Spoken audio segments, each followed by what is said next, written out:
Trading Alpha. This is episode 149, and we have a very special guest. His name is Brian Wagers.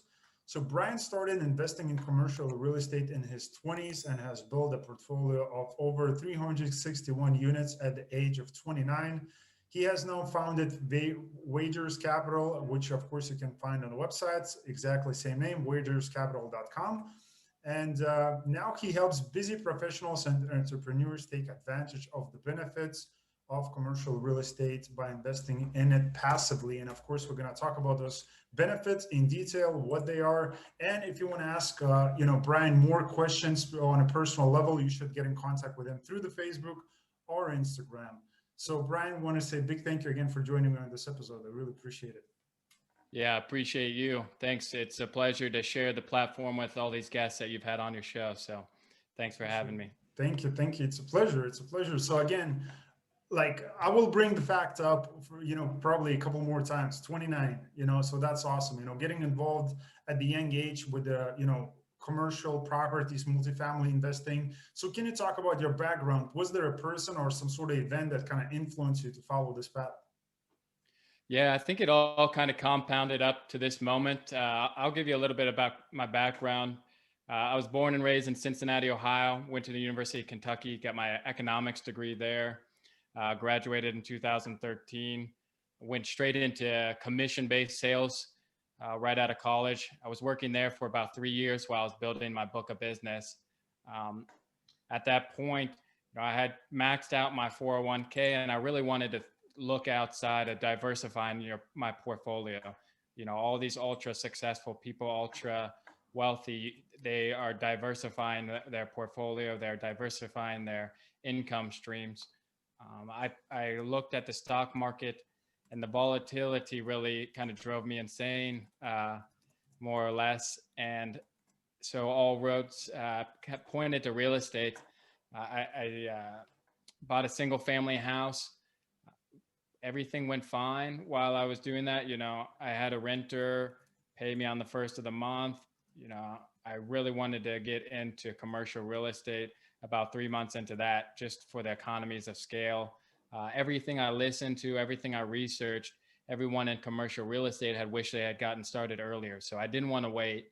I've always had a sense of urgency, and that really pushed me to go into commercial real estate quickly. So just about 3 months into my venture into real estate, I was looking at commercial real estate and diving into that world, educating myself and networking. So it was really, I think, just listening to other people in the real estate space talk about commercial real estate and wishing they all kind of graduated from single family into multifamily. And that really clicked with me. Got it. Awesome. Okay. So talking about commercial real estate, question that I have for you is, again, people who are, again, building single family portfolios, and there's a lot of those who are, going now from multifamily to single family and, vice versa. But can you talk about your decision-making process and why have you chose multifamily in particular instead of, going into retail, office, storage units, or, mobile home parks? Why multifamily in particular? Yeah, I think for me to get in, why I wanted to get into commercial real estate was, the economies of scale and hiring out property management, having the size where it can afford the property management. My highest and best use wasn't the relationships with tenants. That's where professional property management came in more for acquisitions. And multifamily, I liked the diversity of it. And I liked how if you had one tenant move out, if you have an office building and you have a solo office building and one tenant moves out, you might have a high vacancy period. You might have a while before you can put someone in there. So really it was being able to have vacancies and still be able to maintain and exceed expectations. Got it. Good. Awesome. So again, talking about your current portfolio, 361 units that I currently updated because I had the different number before we started. So that's awesome. You're scaling up in a unit count and when it comes to assets under management. So can you talk, first of all, what states are we talking about? What are you looking for actively to invest in? What states? Yeah, so everything I own right now is in Arkansas. That's where I reside. So I knew I wanted to start in my backyard, really to get my experience and really where I could have a lot more control. You know, long distance real estate investing is great. You know, a lot of people do it, but for me, I was more comfortable investing in my backyard, where I could go and drive to the property, where I could go shake the hand of the property manager or meet the commercial lender in town, or even the lawyers that I have here in town.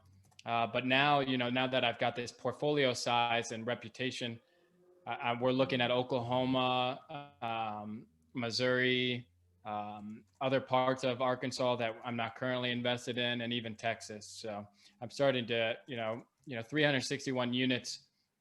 For me, it's just the beginning. Now I've got this base of uh, experience and know-how so that I can really scale. Got it. Got it. Okay. So can you bring us a few kind of points to that stand out when it comes from the markets? Because again, there's a little bit, diversified, approach. Like there's so many different states, like 50 states that you can choose from when it comes to investing in real estate. So now we're talking about our Arkansas, Oklahoma, Missouri, and Texas. Now we're looking forward to investing to those states. So can you talk about for what reasons you're picking these specific markets? Yeah, for me, you definitely want to do research on your market. So we're picking specific markets in those states. Both these states are adjacent to Arkansas, so it's also somewhere within a 3-hour drive of here. So the proximity is still coming into play. But we're choosing markets, not just any city in those states. So Kansas City is a city that we're looking at right now. That's a strong market.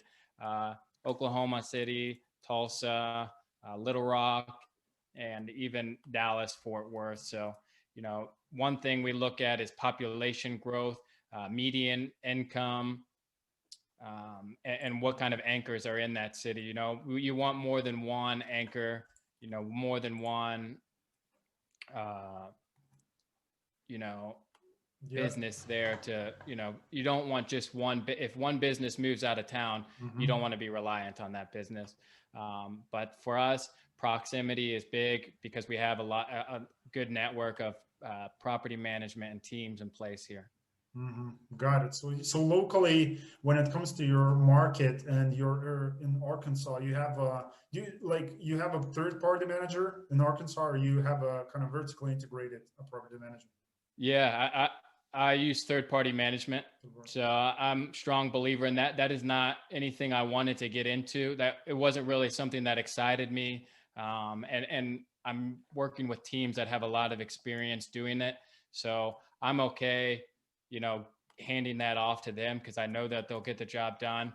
And I think Hmm. my highest and best use is more on the acquisitions, finding properties, underwriting properties, negotiating Hmm. properties, and um, so yeah, I'm all for the third party property management. Got it. And that's what you're going to do moving forward with the other stages you're planning to make a move and invest, right? So again, if acquisitions is again your personal strength, so can we talk about that? And again, can you talk about the ways, of course, through building relationships with the brokers that you can find those kind of so-called off-market deals? But Yeah. what other ways are you exploring to find the way these deals that fit your criteria? Because there's a lot of operators right now that's kind of struggling to find the right deals that would make sense for the passive investors. Yeah, so that's a great question, and it's a multiple part question. I think Yeah. it's always evolving how you're going after deals. So when I was first getting started, I was driving around neighborhoods and writing down addresses and looking those addresses up on the assessor's website, looking up the owners, writing the owner's mail, and that's actually how I found a 20 unit. And then that evolved into that developing those relationship with commercial brokers. um, so I have some good relationships with some really great commercial brokers, and good ones can really be a valuable part of your team. And I think the biggest thing with them is communication, being super responsive. Hmm. Don't, try to respond right away, whether you have an answer or you're working on it. Be responsive. They get a lot of people reaching out to them.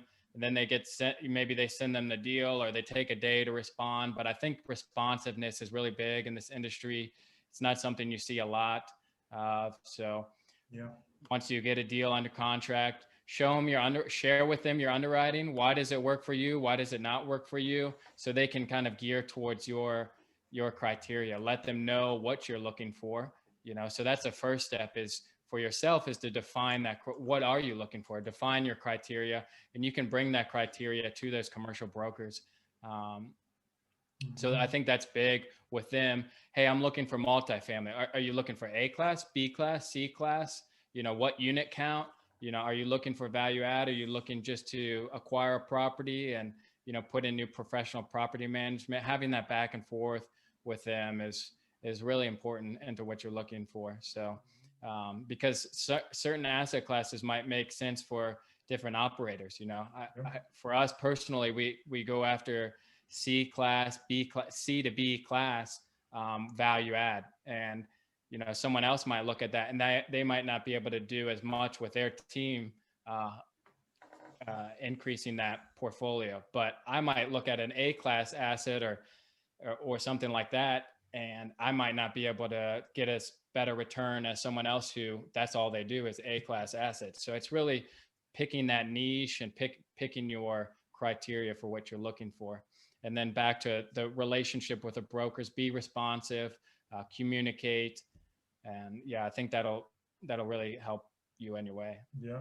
So can you talk about those value add properties again? First of all, what's unit count? Like, what's the minimum amount of the units that you're looking to close on? Yeah, so that's evolved as well. My first ever property was a 12 unit property, but now looking around the 100 unit range. That's that where it can pay for an on-site property manager and an on-site maintenance. It really depends on the area. So if I have an 80 unit and a 40 unit, and across the street we have another 20 unit, we may be able to just use the economies of scale of our already professional property management there in town. So if it's a new market, we're wanting closer to that 100 unit size. But if it's somewhere where it's close to us, where we already have existing properties, we can go after those smaller properties. So for me, it just depends on the market, depends on the area. So if I'm looking in Arkansas, I might say 20 to 150 units. If I'm in a new market like Kansas City, I want around the 100 units, 80 to 120 units, C class, C to B class value add. Got it. Okay.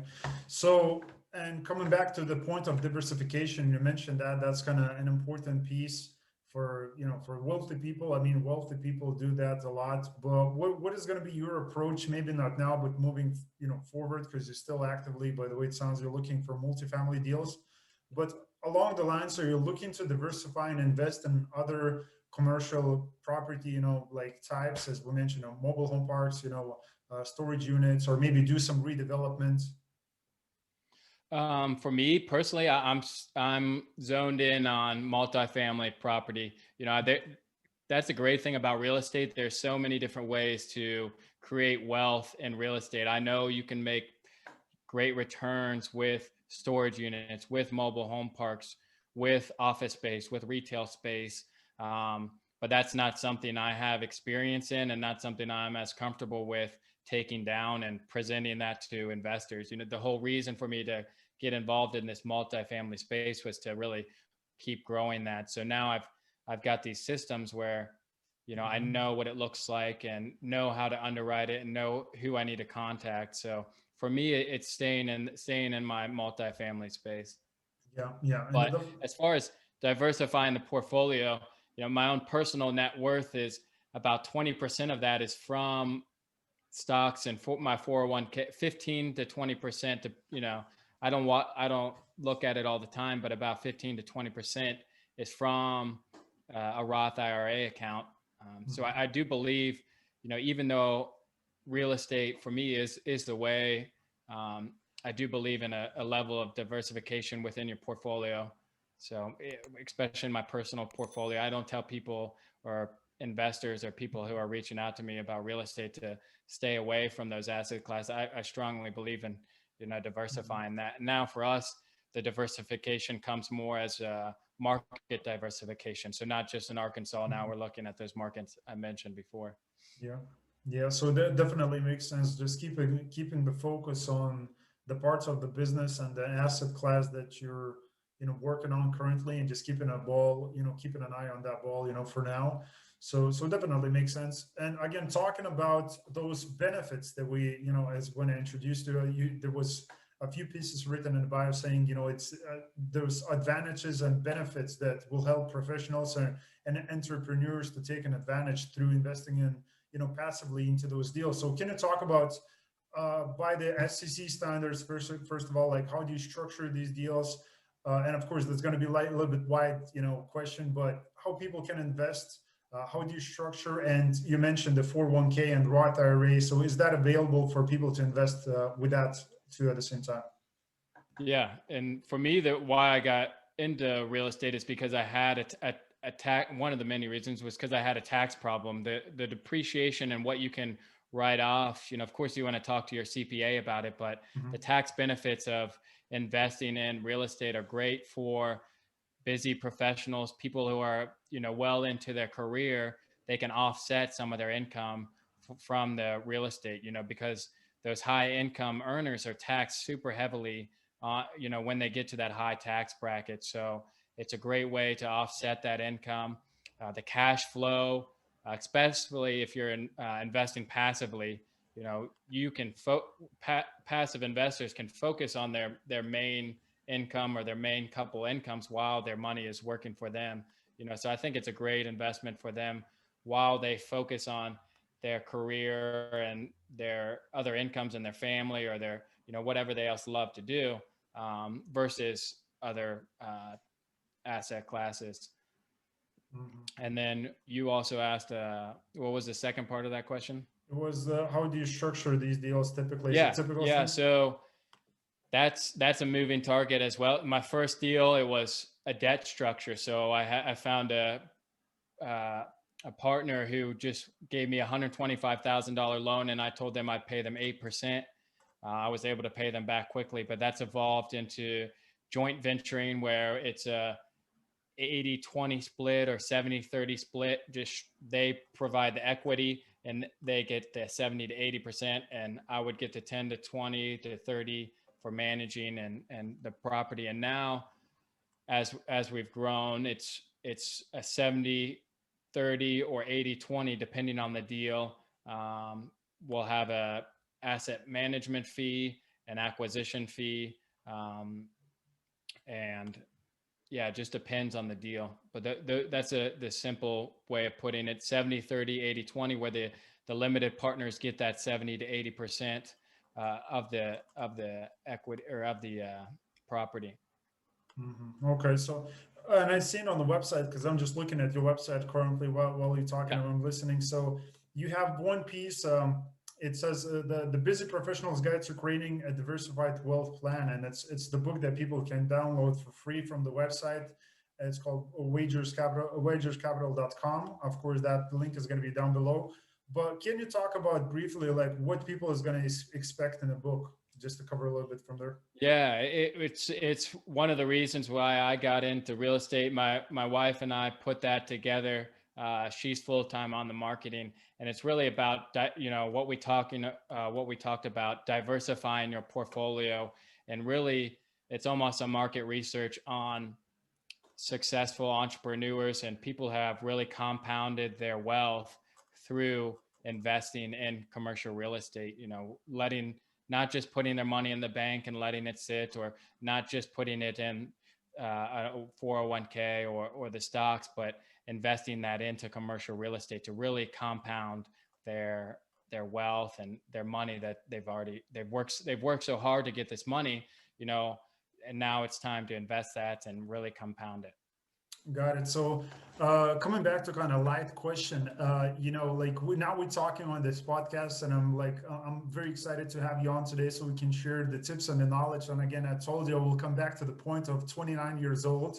Yeah. being like still young, didn't reach 30 years, and heavily invested in multifamily, and building this business and focusing on this asset class. So it's definitely awesome. So, but can you talk about the networking piece, having conversations going with people, and how is, maybe you can tell a few or a story, that how did that networking part help you just to scale a personal business? Yeah, it's a team sport. Commercial real estate is a huge team sport. So networking is key. And the communication is key. Talk about, being 29, just reaching this point. A lot of it was, discipline and a lot of taking action, when a lot of people are going out on the weekends, that was something I had to give up. Was my weekends was focused, and my weekends and nights were focused to really diving into the commercial real estate. So you really have to make a sacrifice of some sort to, if you want to break through certain barriers and want to get started. So for me, it was just having the discipline to keep going, even when I may have gotten asked for a meeting and no one responds. Keep asking. What kind of value can you bring to them? Can you connect other people? That's big, connecting other people now. But for me, it was just reaching out to people, letting them know what I was doing. And I had already, I had a little confidence with that single family house, just doing that first deal of the single family house. And then when I did my first 12 units, it really excelled my confidence, and really I could bring that I had experience to the table. So as you get more experience, it really helps. But for people just getting started, don't be afraid to reach out. Don't delay. Do it now versus wait. People always try to put off things till tomorrow, but Yeah. yeah. So if the saying, don't put off tomorrow what you can do today. So if you start doing that, you have that sense of urgency, and you really uh, start doing that early, it can really compound for you. And that was something, all the research I did on these, people that were way ahead of me in the space, and they all had wished they had gotten started early. So for me, I had that sense of urgency. And if you're listening to this episode intensely, or you're watching it, you probably heard Brian talking about compounding more than a few times. He mentioned Yeah. that phrase, because that's what it is in business, like the daily actions and the daily, pursuing, trying to reach your personal goals, networking, reading and doing all these different pieces that will help you to build a business. It compounds over time. So it's definitely an important piece. So It's huge. yeah. So talking about, again, because I'm sure there's maybe some questions missing that I'm not asking. And, what do you get from the people that are investing with you, passively, just like Zach, one of the people that you got, testimonials on the website. So can you Yeah. talk about what type of questions when it comes to investing passively, those people ask you? Yeah, so a lot of them will ask about my past deal experience. They'll ask about what type of returns they can expect and what kind of work they can expect. As a limited partner, it's completely passive. So, of course, as if you're investing with a syndicator, you want to do your due diligence on the syndicator. You want to do your due diligence on the market that they're investing in, on that package that they put out for you, before you go in deep in with someone. But, that investor it's really exciting to let them know, you can provide them quarterly or monthly income to supplement and eventually take over their W-2 income, so it's exciting having those conversations with them, kind of educating them about the benefits of that.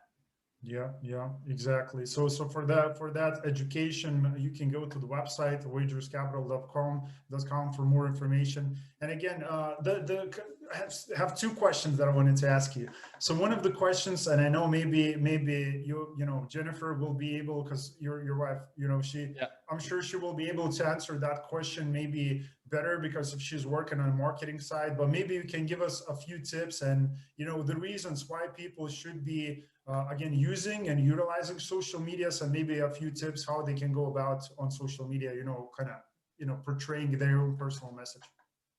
Yeah, social media is so big in this time, and getting the word out. You don't keep yourself a secret.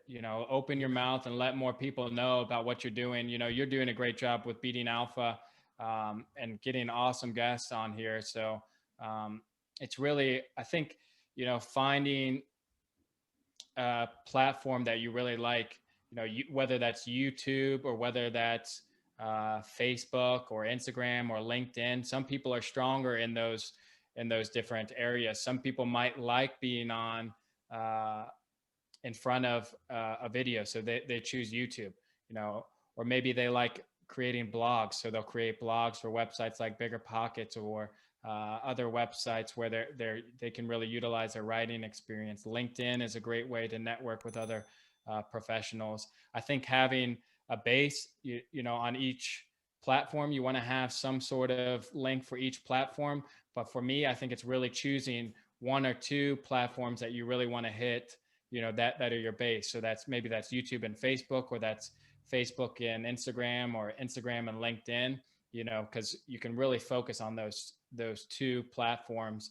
And then outside of that, you want to have, some sort of base on those other media platforms. But just starting, just put your name out there, create a page, practice at home, practice with yourself, with your significant other, have someone else ask you questions. And podcasting is another great, I didn't mention that, but podcasting is a great platform because you're on this thought leadership platform where you're with like-minded people that, everyone who's watching Beating Alpha is, they want to be in personal development. They want to develop themselves in some way and better themselves in some way. So I think, the podcast platform is great, where you're connecting with other like-minded people and getting in a specific, because there's so many podcasts and specific podcasts. So you can really find a niche in that area too. Yeah, exactly. So, because we live in a digital age, so I think people should utilize, like if it's one platform, multiple platforms. So again, the last question that I have is, again, last time, 29 years old. So, building the business and helping passive investors to protect and grow their capital for that financial freedom, so they can, quit their W-2s and, live the life that they want from that passive income. And again, building your own personal business, going on podcasts, speaking just like this one, that I really appreciate you coming on today and sharing all the tips and strategies and how-tos all about multifamily syndication. But the question is, what is the legacy that you want to leave behind you? Yeah, that's a great question. The legacy I want to build is for my family that I'm yet to have. We're thinking about having a family, or we're talking about having that family, and for their family to have on. I think generational wealth is big, but as far as legacy goes, man, that's a deep question. But I think just someone that's works hard, that wants to help someone that wants to be helped. Some people may talk about it, but someone that takes action, someone that's true to their word, and someone that really not only grows themselves but grows others. While I'm building up people with me that are on my team and that are on my side. Beautiful, and that's a good legacy to have. So that is awesome. So I really appreciate, again, coming on today on the show and sharing all these tips, as I said, strategies, techniques, and why people should invest in multifamily syndication. Like for me, like I do understand it's kind of no brainer. It's easy to understand type of business, but of course, like if you still have any questions about that, go in contact with Brian and ask these questions, because there's a lot of different moving pieces, and you can talk about the tax strategies, which we didn't go in detail, much. But go and ask him these questions. And one thing that I wanted to ask you guys and girls who are watching this episode before you're going to go, if you share this episode with a friend of yours, and of course, the best case scenario with a person who's looking to invest passively in these type of deals. So make sure to pass this episode along to them. Brian, again, want to say a big thank you again being on this episode. I really enjoyed it. And again, the passion, the knowledge.